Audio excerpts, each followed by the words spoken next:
Hello प्यारे बच्चों, कैसे हैं आप सभी। उम्मीद करता हूँ पढ़ाई में व्यस्त होंगे। अब आगे के टॉपिक पर चलते हैं। अपने सी टेट के पेडागोजी का टॉपिक है और इस टॉपिक को कराने के बाद में आपको फिर कॉम्प्रिहेंशन पर मैं लेके आऊंगा। जो नेक्स्ट 2 क्लासेस हमारी होंगी वो पूरी की पूरी कॉम्प्रिहेंशन पर होंगे कि how to solve the comprehension. आप अपने 15 नंबर इंग्लिश में कॉम्प्रिहेंशन के यानी कि इंग्लिश पैसेज के कैसे सेव करें, उस चीज को हम लोग देखेंगे। ठीक है, तो आज की हम लोग अपनी क्लास स्टार्ट करते हैं। आज की क्लास में सबसे पहला हमारा आता है टेस्ट। कि टेस्ट है हमारा, सबको पता है भी टेस्ट होते हैं, एग्जाम होते हैं। तो टेस्ट हमारे जो लर्निंग होती है बच्चे की, उसमें 3 तरह के होते हैं। एक होते हैं अचीवमेंट टेस्ट, एक होते हैं प्रोफिशिएंसी टेस्ट, एक होते हैं एप्टीट्यूड टेस्ट। एक अचीवमेंट टेस्ट होता है, एक आपका प्रोफिशिएंसी टेस्ट होता है, एक आपका एप्टीट्यूड टेस्ट होता है। अगर मैं बात करता हूं अचीवमेंट टेस्ट की, तो ये ऑब्जेक्टिव्स होते हैं इसके अंदर, यानी कि इसमें उद्देश्यों का निकाला जाता है कि बच्चे ने के सीखने का पर्पस क्या है। ऑब्जेक्टिव्स पता करने के लिए अचीवमेंट टेस्ट होता है। उसके बाद में आता है प्रोफिशिएंसी टेस्ट, यानी कि बच्चे ने कितना सीखा है ना, और उसको स्किल के रूप में कितना अडॉप्ट किया, यानी कि लर्निंग की लेकिन उसे स्किल्स में वो कितना ले रहा है ना, वो चीजें होती है हमारी प्रोफिशिएंसी टेस्ट। तीसरा आता है एप्टीट्यूड टेस्ट। एप्टीट्यूड टेस्ट ये है कि भाई जब आप किसी चीज को सीख रहे हैं तो are you able to learn that thing और नॉट, आप उस चीज को सीखने के लायक है या नहीं है, तो वो आता है आपका एप्टीट्यूड टेस्ट में। तो 3 टेस्ट है हमारे, ध्यान रखिएगा। अचीवमेंट टेस्ट है, ऑब्जेक्टिव है आपका, इसका एक उद्देश्य होता है। ठीक है, प्रोफिशिएंसी टेस्ट, स्किल आपने सीखा नहीं सीखा कोई, उसका पता लगाने के लिए।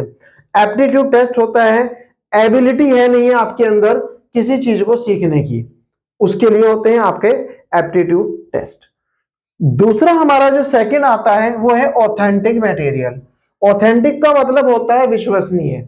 ऑथेंटिक मटेरियल इसका मतलब क्या है आपका कि materials students encounter in their daily lives, ऐसा मटेरियल जो डेली लाइव्स में स्टूडेंट्स के सामने आता ही आता है, आता जाते रहती है चीज उसके सामने। जैसे कि स्टूडेंट है, किसी भी क्लास का है, रेस्टोरेंट में गया, उसके सामने मेन्यू आया, ठीक है।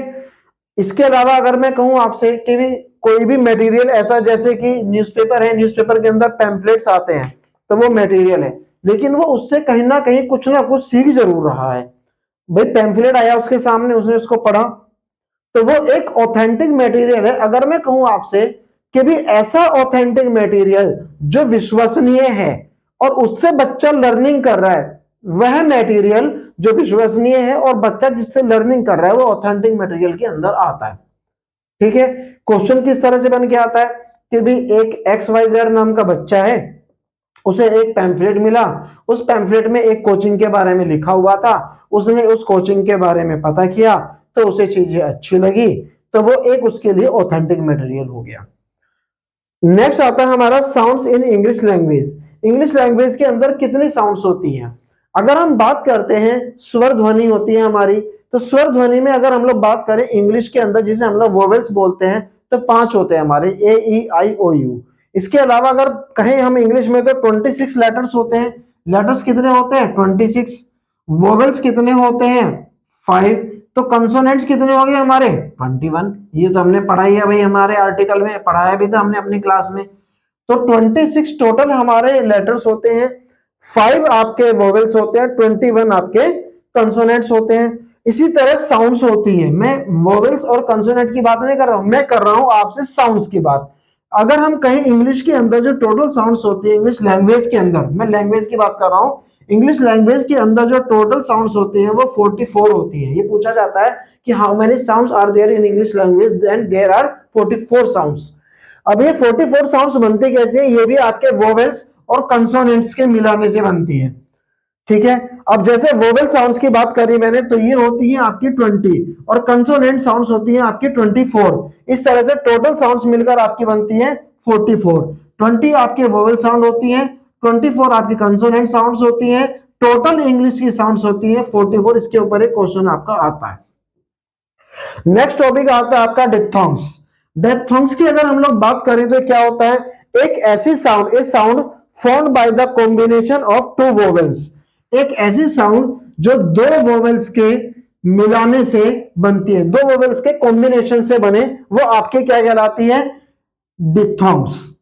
इन ए सिंगल सिलेबल, एक सिंगल वर्ड के अंदर, इन विच, जिसके अंदर the sound begins at one vowel and moves toward another, यानी कि साउंड जब शुरू होगी तो एक वोवेल से शुरू होगी और दूसरे वोवेल पे जाके धीमी पड़ जाएगी, यानी कि अब जो होगी वो फर्स्ट वोवेल पे होगी और सेकंड वोवेल पे जाके वो धीमी यानी कि डाउन हो जाएगी, ये ध्यान रखिएगा। जैसे कि अगर मैंने यहाँ पे एग्जांपल दिया आप लोगों को, मैंने बोला कॉइन, यहाँ पे मैं लिख रहा हूं COIN, कॉइन। इसमें आप देख रहे हैं कि दो वोवेल्स हमारे यूज हुए हैं, O और I। तो कॉइन, तो O पे हमारी जो वॉल्यूम थी वो अप हुई और I पे आगे डाउन हो गई। तो ऐसे वर्ड जो कहलाते हैं, ऐसे सिलेबल जो कहलाते हैं वो डिप्थॉन्ग्स कहलाते हैं। एग्जाम्पल है आपका साइड, साइड, देखिए डी साइलेंट हो रहा, हल्का सा ई पे आके नीचे जा रही है साउंड, काइट।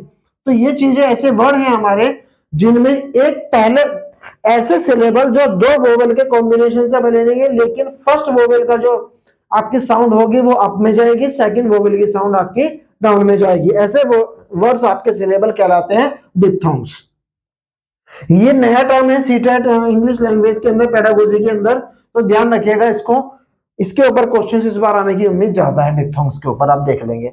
और ये मैंने साउंड इन इंग्लिश लैंग्वेज बताया, ये 44 साउंड सी से भी आप ध्यान से देख लीजिएगा, ये भी मोस्ट इंपोर्टेंट टर्म है आप लोगों के इस बार के एग्जाम के लिए। नेक्स्ट टर्म हमारा आता है आर्टिकुलेटर्स, मोस्ट इंपोर्टेंट है, ध्यान रखिएगा। ये तीनों मैंने बताए, हालांकि जितना बताया गया है इन क्लासेस में वो सब बहुत अच्छा है, लेकिन ये मोस्ट इंपोर्टेंट टर्म्स में आते हैं। आर्टिकुलेटर्स आपके, डिप्थॉन्ग्स आपके, वोवेल साउंड्स आपके। ऑथेंटिक मटेरियल हमें पता है कि विश्वसनीय चीजें होती हैं, और टेस्ट है आपके पूछने जाता है अचीवमेंट टेस्ट के बारे में, प्रोफिशिएंसी के, एप्टीट्यूड के।